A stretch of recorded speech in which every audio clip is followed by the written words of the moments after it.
Good evening. This is CTV News for Monday, September the 21st. I'm Sonia Shrivastava. And I'm Gina Bartee. Thank you for joining us this evening. Well, the fight over a new Wal-Mart in Bowie continues. Protesters decked in red and black rallied against the superstore as the county council met this afternoon in Upper Marlboro. Protesters say placing a new Wal-Mart at the DuVall Village Shopping Center would lower property values and bring more traffic and crime to their community. The residents don't want it. It should end there. If we're saying we don't want it, we want the council to hear us, that we're serious. You know, we support the county, and we support the county. I'm a native Prince Georgian. No one wants the county to look better than me, but Walmart is just not a good neighbor. I just want the county council to know that we're willing to work with them. We don't need a Walmart in DuVall Village. You got one in Capitol Plaza already. You got one in Bowie. Are they trying to saturate the county with Walmarts? No, we don't need that. We can make this county better. But putting a Walmart in the middle of a thriving community is not going to help this county. Late this afternoon, the council voted 9-0 to order staff to draw up an order of denial for the Wal-Mart plan. Well, as much of the region anxiously awaits Pope Francis's arrival tomorrow, one group of high school students has been extremely busy preparing for the big day. Patricia Vallone takes us to DeMatha High, where the school's band held its final rehearsal early this morning. Bum, bum, bum, bum, beam, and 1 and 2 and 3.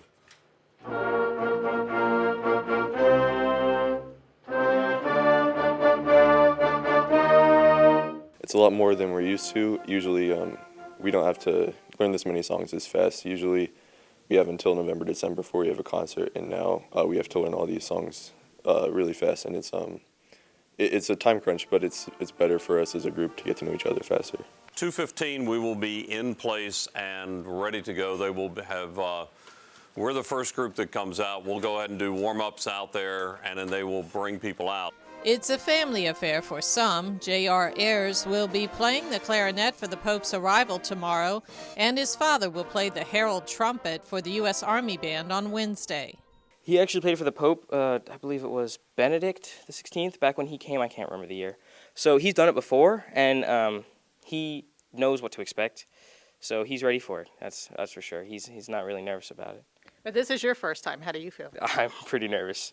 While the group is technically playing to entertain the waiting crowd, the band's leader is hoping these young musicians get to play for the leader of the Catholic Church himself.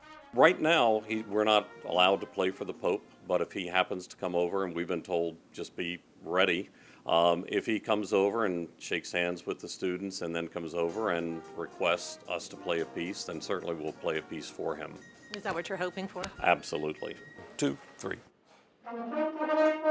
It's got to be stronger. Here we go. 2, 3.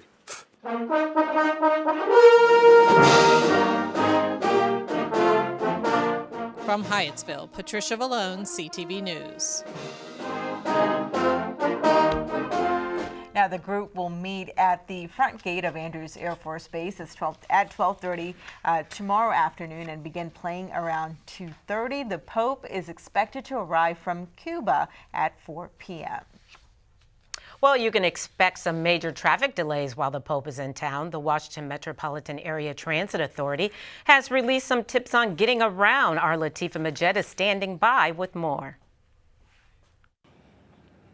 Well, with the Pope coming in town, you can expect 3 things with Metro: long lines, full trains, and possible delays. Because of this, the Transit Authority has released a video with some tips on how you can make your ride go a little bit faster. Metrorail will operate regular hours during the Pope's visit. That's opening at 5 a.m. and closing at midnight with regular weekday fare and parking fees in effect. You'll want to make sure you have a Smart Trip card for everyone in your group, purchased in advance with enough value for all the travel you'll be taking. The fare machines will have long lines that can really slow you down, so it's best to plan ahead. For security reasons, please know that many items are prohibited at papal events, including selfie sticks, bicycles, glass containers, chairs, coolers, alcohol, weapons, explosives, fireworks, and animals are not allowed with the exception of service animals. Several Metro rail stations are within walking distance of the parade route. While Federal Triangle is closest, we recommend Metro Center, Farragut West, or McPherson Square to avoid the largest crowds. If you're coming from the Red Line, use Farragut North. For the Mass at the Basilica, Brookland Station is closest, but is likely to be extremely crowded. It's also the smallest Red Line station. We want you to know that it could take hours to accommodate the more than 25,000 people expected through Brookland, and at certain points the station may be designated as exit only before the event and entry only after the event to accommodate the people. Now, to help things run a little bit smoother, Metro will be extending rush hour services on Wednesday and Thursday. In Largo, I'm Latifah Majid, CTV News. Metro also says that if a station is crowded, trains may bypass it for safety reasons. Meantime, 2 county charter schools, Imagine Andrews and Imagine Morningside, will dismiss 2 hours early tomorrow because of traffic concerns over the Pope's arrival. And speaking of Metro, riders experienced major delays after the Stadium Armory station is shut down due to reports of smoke. Transit officials say around 7 a.m. the substation that provides power to trains in that area was filled with smoke. The incident also caused delays on the orange, blue, and silver lines as workers try to resolve the issue. I got here, I saw a bunch of people coming out telling me that there was a problem and that the trains wasn't going past Benning Road and you would have to get a bus. And then I met a friend that came back and he said he waited for a bus for a couple of hours at Benning Road and he decided to turn around and get back. And so we stayed here and talked for another hour. So that means I've been here since about 9.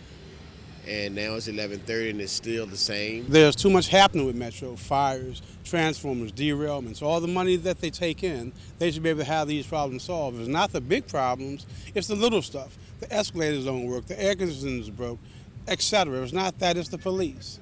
So Metro, to me, is one big problem. Now, Metro riders were later warned to transfer to the Yellow Line to continue their trips. And stay where you are. You're watching CTV News. I'm Sonia Shrivastava. And I'm Gina Bartee. Up